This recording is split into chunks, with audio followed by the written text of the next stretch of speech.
वैसे हमने कई बार सुना तो है ही, आपको सभी को वैसे याद होगा भी कि भूत का जो कई आत्माएं जो शरीर छोड़ के भूत बन गई, भूत इन द सेंस अब जब शरीर में है तो उसको, तो कई ऐसे केस भी थे। तो आपने कैसे इनका उद्धार किया? तो हम सुनते थे कि वो निमित्त बहन उससे बात करती थी, बोलती थी, लेकिन वो निमित्त बहन आज हमारे बीच नहीं। तो इसलिए आपसे हम वो सुनेंगे। ये हमारा एक नया सीरीज हमने शुरू किया और वो है विशेष मुलाकात। ये एक सीरीज है और ये सीरीज हम आपसे शुरू करना चाहते थे, इसलिए इतने दिनों से पेंडिंग थी। तो आज आप हमारा इस विशेष मुलाकात के पहले वक्ता हो, तो इसलिए आपसे ये विशेष अनुभव भी सुनेंगे। तो जैसे हमने देखा था कि कैसे कई कितने सारे ऐसे एक तो प्रश्न उत्तर के रूप में हम ये करेंगे। तो पहले तो आपसे पूछना है कि आपने कितने ऐसी आत्माएं, भूत तो नहीं कहेंगे क्योंकि विकेश भी थे, तो ऐसी कितनी सारी आत्माओं का कल्याण किया? जी, ओम शांति। सभी टीचर्स, बड़ी दीदियां और सभी बहनें, साथ साथ में देश विदेश से सभी तरफ से जुड़े हुए हमारे सभी ईश्वरीय परिवार, दैवी परिवार, हमारे ब्राह्मण कुलभूषण भाई बहनों को विशेष शुभ मुहूर्त में आप सभी को मैं सबसे पहले ओम शांति अभिवादन करना चाहती हूँ। सबसे पहले तो मैं आपके सामने ये बात रखना चाहती हूँ कि आज हमारी जो नए सीरीज की उद्घाटन आज हमसे ही आपने शुरू किया है, इसके लिए बहुत बहुत धन्यवाद भी करना चाहती हूँ। और साथ में मेरा थोड़ा हिंदी में टूटी फूटी है, बोलने में थोड़ा नीचे ऊपर हो सकता है। हमारी भाषा को न देख करके आप हमारी भावना को समझने की कोशिश करिएगा, मैं इतना ही चाहती हूँ। साथ में हमारी सविता बहन जी ने हमें पूछा कि आपने कितनी आत्माओं को मुक्ति दिलाया, है ना। तो ये एक ऐसी घटना थी कि हमारे सेंटर में एक नई कन्या बाबा के घर में आई थी। आते ही उनको उनके ऊपर कई इविल आत्माओं ने प्रवेश किया। शुरू में तो हमारे थोड़ा लगा कि शायद कोई बीमारी है, लेकिन समझ में आ गया कि कोई इविल आत्माएं ही इनको अटैक कर रही है। तो उस बहन को हमने उस दिन तक तो हम थोड़ा समझाने की कोशिश की, ये क्या है, क्यों आए हो, कैसे हो। जब वो छोड़ने के लिए जबरदस्त करने लगा कि वो छोड़ना नहीं चाहता था, तब बाद में हम लोगों ने योग का प्रयोग किया। केवल हम ही नहीं थे, हमारे साथ में बाबा के यज्ञ के समर्पित हमारे भाई बहनों का भी मैंने साथ लिया, क्योंकि योग का प्रयोग करना था उस समय हम सभी को। तो सभी बैठ करके हमने उनके ऊपर योग का प्रयोग किया सबसे पहले। तो प्रयोग करते करते एक आत्मा बड़ी प्यार से आ, बोलने लगी। पहले तो बोलते ही नहीं थे, बाद में वो बोलने लगे थोड़ा थोड़ा। जैसे ही वो बोलने लगे तो फिर हमने पूछा, आप कैसे आए हो, आपको किसने भेजा यहाँ पर, कैसे आना हुआ, तुम्हारा मृत्यु कैसे हुआ था, किस कारण से आपने शरीर छोड़े थे, क्यों भटक गए हो।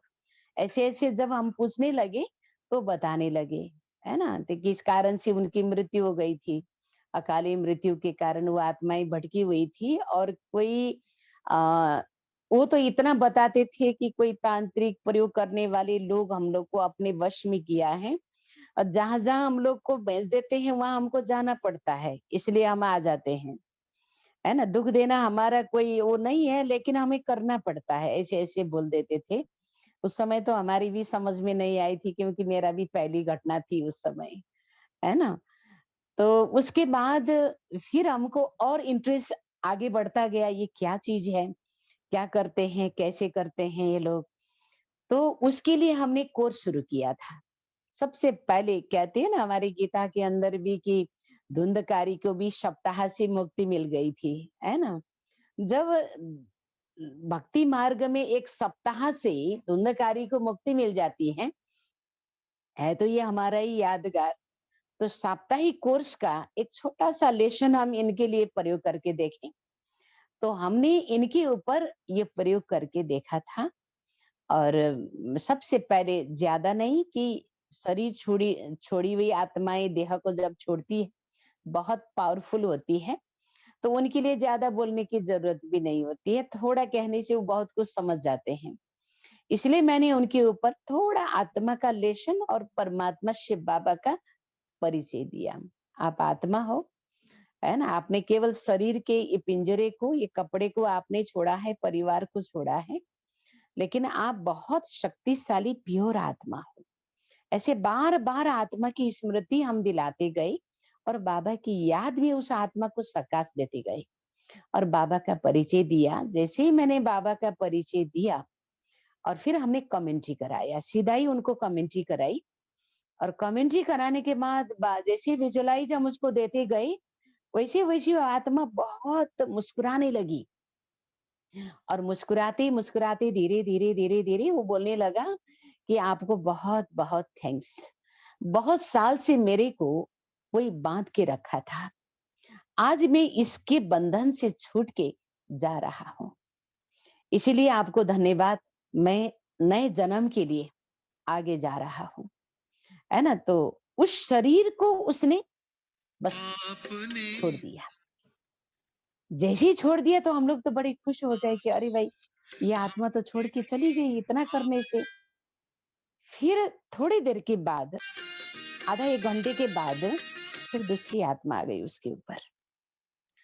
और दूसरी आत्मा ही तो दूसरी प्रकार की अपनी वो दिखाने लगा वो भी, है ना? जिस तरह से उसकी मृत्यु हुई थी, वो मृत्यु के आधार पर जैसे सुसाइड करके कोई मर जाता है, वैसा ही उस शरीर को करने लग जाते हैं लोग। वो हमने नजारा देखा उस समय।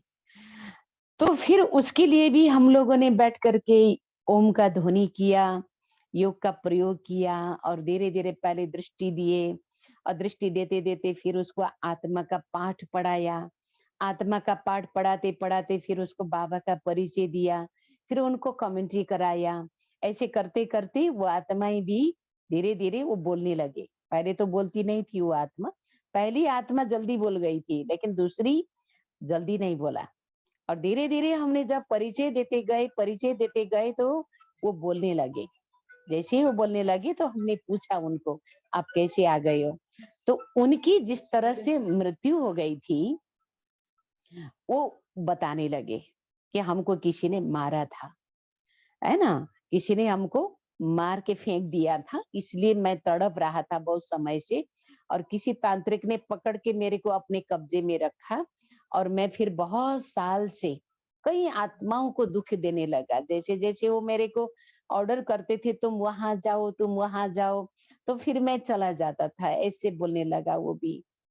तो हम लोग को ये बात सुन करके बड़ा ताज्जुब लगता था उस समय कि ये क्या है, क्या करते हैं ये? तंत्र मंत्र करने वाले भी ऐसे होते हैं क्या? ये भी हम लोग के लिए एक वंडरफुल था, है ना? तो फिर धीरे धीरे उस आत्मा को भी हमने फिर समझाने लगे, ऐसा काम क्यों करते हो? आप तो नए जन्म के लिए जाओ और अच्छा काम शुरू करो, आपका अच्छा पार्ट है ना? किसी के बंधन में रुकना ये आपका नहीं है, आपको मुक्ति दिलाने के लिए हम ये काम कर रहे हैं आज, आप चले जाओ। तो बाबा का परिचय दे करके कमेंट्री कराया, तो फिर वो आत्मा भी धीरे धीरे बोलने लगी कि हाँ मैं भी जा रहा हूँ, आपको बहुत बहुत थैंक्स, आपने हमें इससे मुक्त कराया, है ना? तो लगभग एक घंटे के अंदर वो आत्मा भी चली गई। ऐसे करते करते उस बहन के ऊपर 7 आत्माएं आ गई। एक को भेजा, दूसरों को भेज देते थे। वो बोलते थे कि हमको भेजा गया। और दूसरे को भेजा, फिर तीसरा आ जाता था, उनको भी हम भेज देते थे।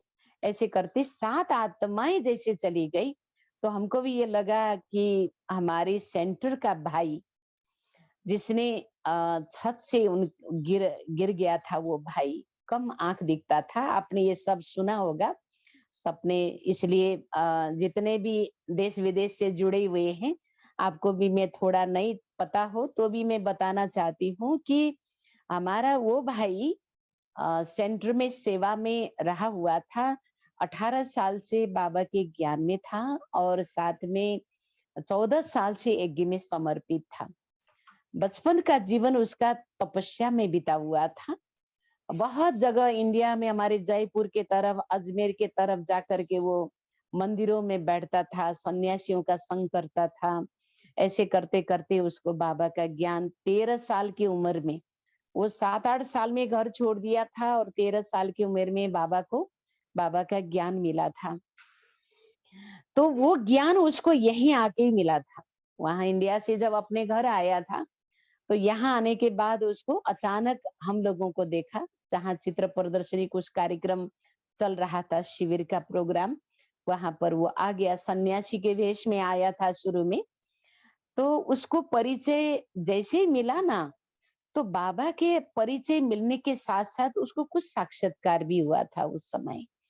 तब उसको निश्चय बैठ गया था बाबा के प्रति और ये संस्था के प्रति उसका निश्चय बैठ गया। फिर धीरे-धीरे अपना ड्रेस उसने चेंज किया, गेरू वस्त्र को छोड़ करके व्हाइट ड्रेस में आ गया और फिर बाबा का ध्यान करने लगा और रोज जयपुर में जाकर भी सेंटर पर जाने लगा, क्लास करने लगा सबके साथ, है ना?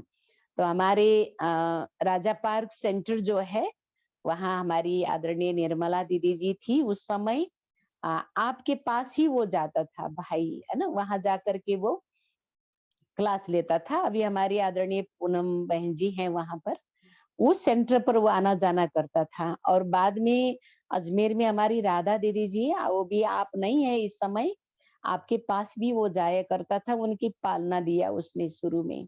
बाद में वो नेपाल में आया तो वहाँ सेंटर पर आकर के रिक्वेस्ट किया कि दीदी हमको सेंटर पर रखो। हमने सेंटर पर उनको रखा था। का आँख उसकी बहुत कम दिखाई देती थी, बहुत कम। वो कहने लगा कि केवल चौकीदारी का ही काम हमको दे दो और काम हम नहीं कर सकेंगे तो, लेकिन रखो बाबा के घर में। तो कई बातें आई थी उसको रखते समय सेंटर पर, कहा कि इसको रखेंगे तो और आंखें बंद हो जाएगी तो क्या होगा, आप लोग इस तरह से क्यों रख रहे हो, ऐसी बातें भी सामने आई थी।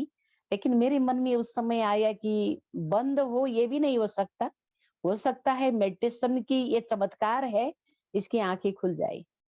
सच में इसकी आंखें खुल गई थी, है ना? धीरे-धीरे इसकी आंखें खुल गई और वो साइकिल लेकर के मार्केटिंग में जाता था और टिकट बनाने के लिए स्टेशन पर जाता था, नेपाल से लखनऊ और बहराइच हर जगह जाकर के वो टिकट बना के आ जाता था पार्टियों का।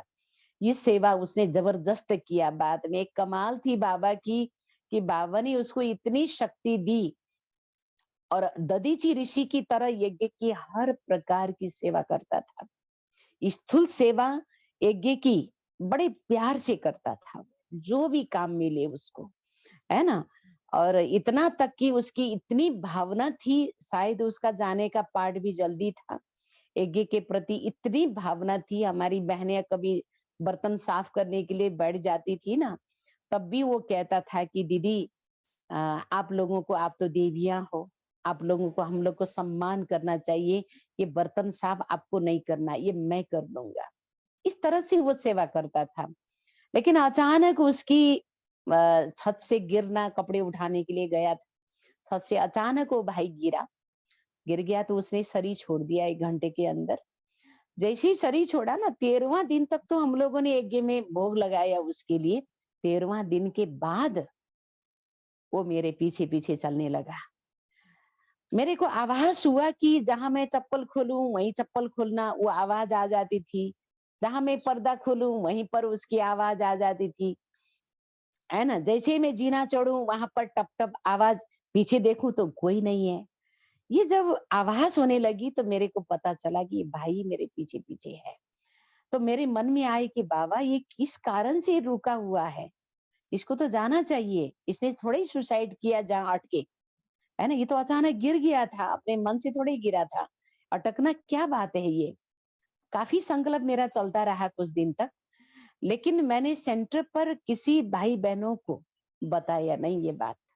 क्योंकि बताऊं तो सब डर भी जाएंगे, बातें इधर उधर फैल जाएगी, फिर सबको लगेगा कि यहाँ तक तो मरी हुई आत्माएं ये भटक रही है, यहाँ चल रही है, और बहनें भी डर जाए और भाई बहन के लिए भी कोई असर पड़ जाए, इसलिए बात मैंने चुपचाप रखा, बोली नहीं। फिर जैसे ही 1 साल बीता, साल भर के बाद फिर मैंने भाइयों को कहा था, भाई को, वरिष्ठ हमारे जो भाई थे यज्ञ के समर्पित पुराने भाई, और हमारे साथ में रहने वाली जो पुरानी बहन थी, केवल हम 2 जने को बताई थी ये बात कि ये आगे पीछे हमारे साथ में ये भाई रुका हुआ है। इसके लिए मैं तो योग का वाइब्रेशन देती रही, उससे मैं बात करती रही, है ना? जब भी मैं छत पे जाती थी ना, उससे मैं बात करती थी। और मैं बोलती थी मेरे सामने आ जाओ, तुम सामने बैठो, मैं तुमको मुरली सुनाऊंगी, है ना? सामने बैठो, मैं कुछ बातें तुमसे करना है। और करती थी, लेकिन दोहरा आवाज तो नहीं होता था उसके साथ में, केवल मैं बोलती रहती थी। और कभी कभी हमारी बहनें अचानक में देखती थी ना, दीदी किसी के साथ बोल रही है, छत पे अचानक पहुंच जाती थी, तो बोलती थी दीदी आप किसके साथ बोल रही हो? हमने कहा ना मैं बाबा से बात कर रही हूँ, क्या चाहिए आपको, है ना? इस तरह से मैं फिर थोड़ा बातों को ढकने की कोशिश भी करती थी कि डर ना जाए हमारी बहनें। तो ऐसे करते करते एक दिन मेरे को वही बहन जो 7वीं आत्मा चली गई ना, मेरे मन में सुबह अमृत वेले से ही संकल्प आया कि क्यों ना मैं इस आत्मा को भी थोड़ा कुछ बात पूछने की कोशिश करूं। ये हो सकता है, नहीं हो सकता है, मुझे मालूम नहीं था, लेकिन अचानक में मैंने उसको अमृत वेले संकल्प किया। बाबा को मैंने बताया कि बाबा आज मैं इस आत्मा को बुलाऊं, है ना? इसके ऊपर तो इतनी सारी आत्माएं आ रही है, तो मेरे बुलाने में क्या हर्जा है? मैं इसको बुला करके देखती हूँ, है ना? तो मैंने उसको बुलाया। जैसे ही मैंने उसको बुलाया, तो सुबह संकल्प जैसे ही मैंने किया था ना, ताज्जुब तो ये था कि जैसे मैं बाबा से बात कर रही थी, है ना? वो बातें उसको समझ में आ गया पहले ही। और सुबह से ही मेरा साड़ी का पल्लू पकड़ के वो चल रहा था। मेरे पीछे-पीछे जैसे कि मुझे कोई पकड़ के चल रहा हो। ये आभास मुझे अमृत वेले से ही हो गया था। मैंने कहा भाई मैं तो बाबा से ही बात की थी, इसको तो मैंने कुछ बताया ही नहीं था। ये हमारे संकल्प को भी इतनी जल्दी रीड कर लेते हैं लोग, इसको पता चल गया। तो फिर उसके बाद मैं, वो बहन जो बीमार थी वो दूसरे सेंटर पर मैंने रखा था उसको, क्योंकि ये बड़ा सेंटर था, यहाँ बहुत लोग आना जाना करते थे, रोज आने जाने का, तो फिर अच्छा नहीं होगा, इसलिए मैंने मार्केट के अंदर दूसरा सेंटर था, वहां पर मैंने उनको भेज दिया था। तो वहां पर काफी बहनें थी, 3-4 बहनें उसको लेकर के बैठी हुई थी, देर देखने के लिए बैठी हुई थी। उसके बाद फिर हमने आ, वो भाई को कहा कि भाई तुम मेरे साथ चलो, आज मेरे साथ तुमको जाना है ना? तो भाई को मैंने जैसे ही कहा ना, जैसे लगता था कि वो, उसके लिए मैं जगह छोड़ देती थी। गाड़ी में बैठी हूँ तो भी उसके लिए मैं थोड़ा जगह छोड़ के बैठ जाती थी, लगता था कि मेरे बगल में कोई आके बैठा है ना? तो फिर मैं चली गई और वहां जाकर के उसको मैंने कहा, उस आत्मा को, 7वीं आत्मा को पहले भेजा मैंने, 6वीं आत्मा जा चुकी थी। 7वीं आत्मा को भेजने के बाद तुरंत तो उसको बुलाना था मेरे को। तो 7वीं आत्मा को जैसे ही योग का कमेंट्री किया और उसको लास्ट में उसने मेरे को पानी चार्ज करके मांगा। लास्ट आत्मा जो थी उसने पानी चार्ज करके मेरे को मांगा कि आप मुझे पानी पिला दो, है ना? लास्ट में मरते समय मुझे पानी नहीं मिला था, मैं बहुत भटका हुआ हूँ, आप मुझे पानी दे दो। उस आत्मा ने मांग लिया उस समय। तो मैंने जैसे ही उसको पानी दिया, तो और कमेंट्री कराते कराते वो आत्मा चली गई, तब तुरंत मैंने कहा भाई आप इसको पकड़ लो, प्रवेश नहीं करो, केवल आप इसको पकड़ लो, मैं आपको कुछ बातें पूछना चाहती हूँ। जैसे ही उसने पकड़ा, उस बहन का केवल हाथ पकड़ा था उसने, हाथ पकड़ा और बहन ने देख लिया, आंखें उसकी बंद थी वैसे, देख लिया और कहा कि दीदी ये कौन भाई है, सफेद कपड़ा पहना है और इसका घुंघरा घुंघरा बाल है, आंख थोड़ी नीचे है, ये कम दिखता है, ये भैया कौन है? क्योंकि वो बहन ने उस भाई को नहीं देखा था, उसके मरने से पहले, वो बाद में आई थी ज्ञान, है ना, उसने नहीं देखा था। तब उसने पूछा, मैंने कहा उसका नाम क्या है पूछो। जैसे ही नाम पूछा ना, बता दिया उसने, मेरा नाम मनीराम भाई है। तो उसने बताई बहन ने कि ये मनीराम भाई है।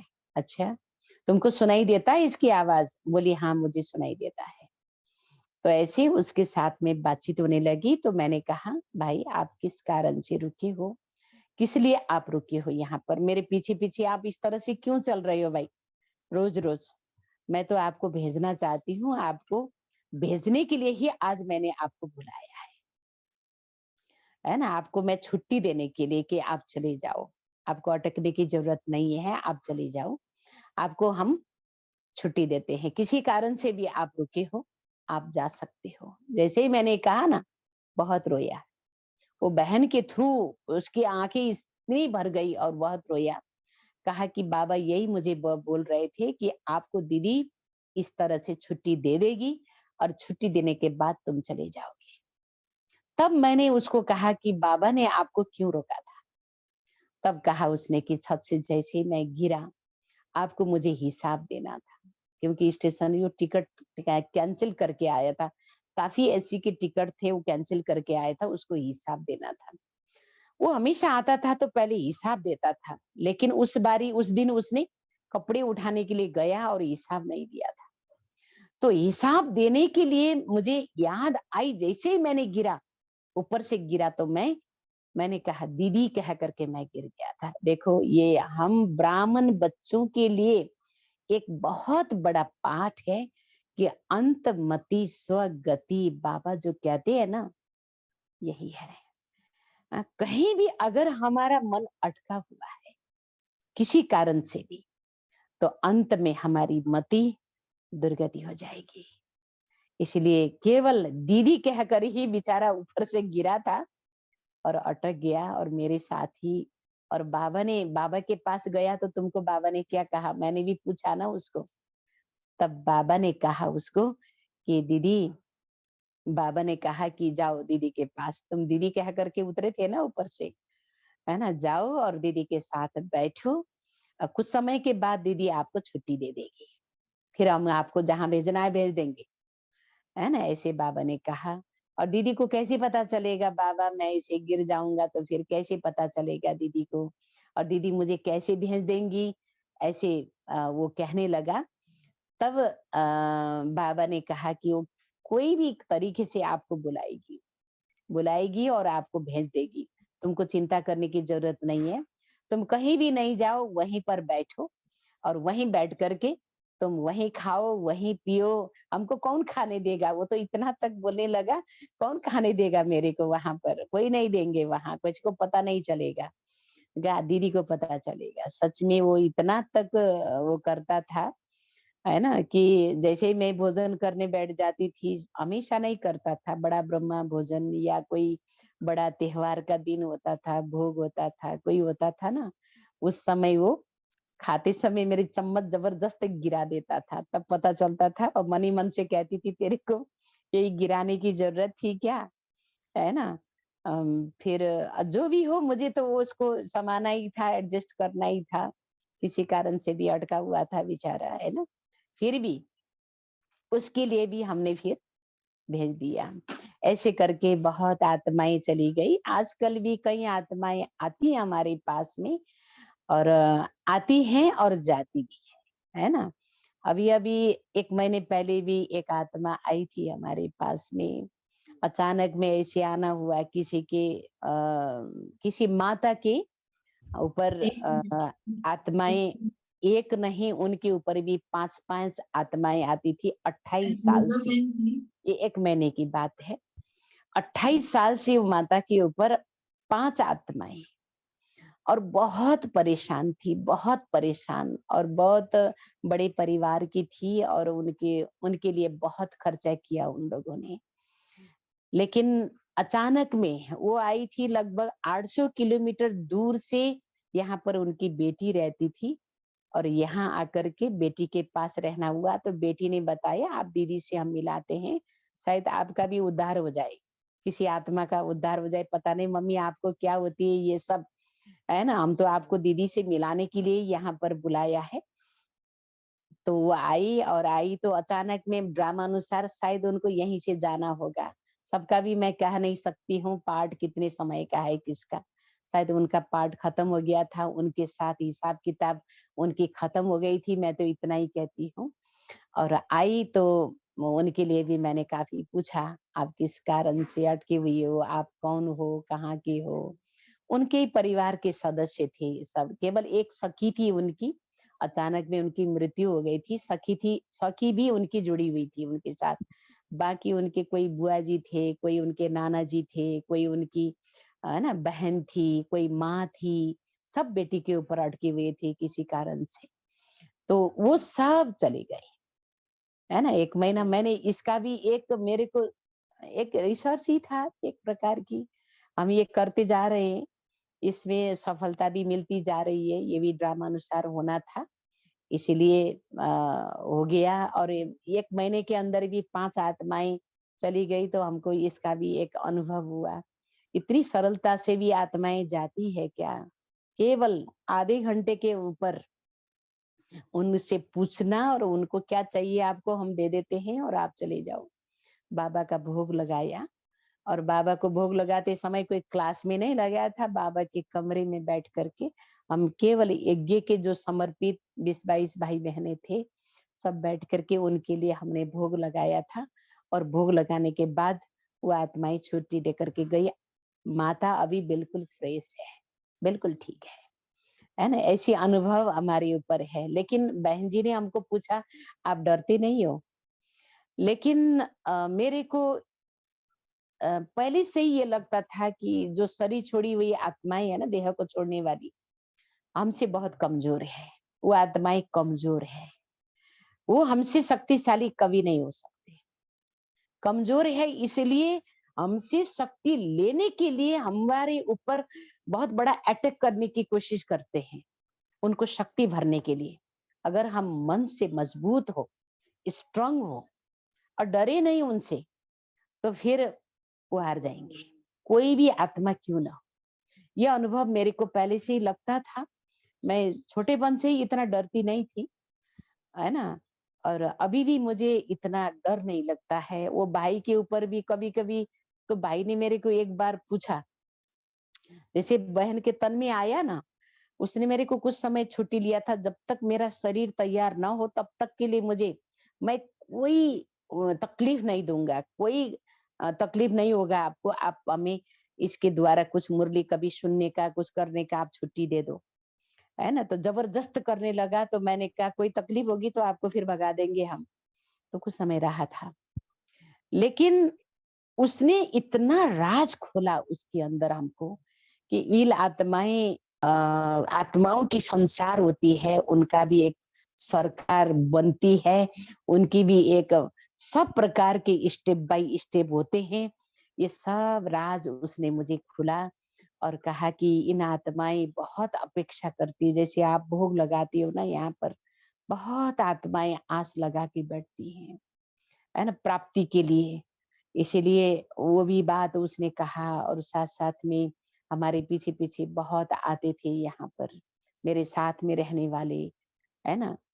4-5 लोग तो मेरे साथ ही रहते थे, बोलता था वो तो इस साथ में माना साथी अच्छी-अच्छी आत्माएँ जो थी मेरी तरह, जिनका शरीर छूटा था, माना सुसाइड किया हुआ ऐसा केस वाले नहीं, लेकिन अचानक में जिसकी मृत्यु हुई थी, जो शांति चाहते थे, है ना? शांति के लिए भटक रहे थे, मुक्ति के लिए भटक रहे थे, वो आत्माएँ मेरे साथ-साथ में आ जाती थी। ऐसे भी अनुभव उसने बताया और यहाँ का योग का वाइब्रेशन वातावरण जो था, इससे वो आत्माएँ बहुत शांति के अनुभव करती थी।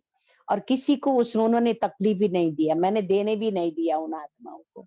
ऐसा अनुभव वो शेयर करता था, है ना? ऐसी-ऐसी थी, अच्छा, इसलिए मैं तो तो कभी ये डरी भी नहीं और मुझे डर भी नहीं लगता इस बात पर। और मुझे हमेशा लगता है कि ये आत्माएँ हमसे बहुत कमज़ोर है ना? ऐसा अनुभव मैं आपके सामने रखना चाहती हूँ और भी कोई बात हो तो आप पूछ लीजिएगा। ओम शांति।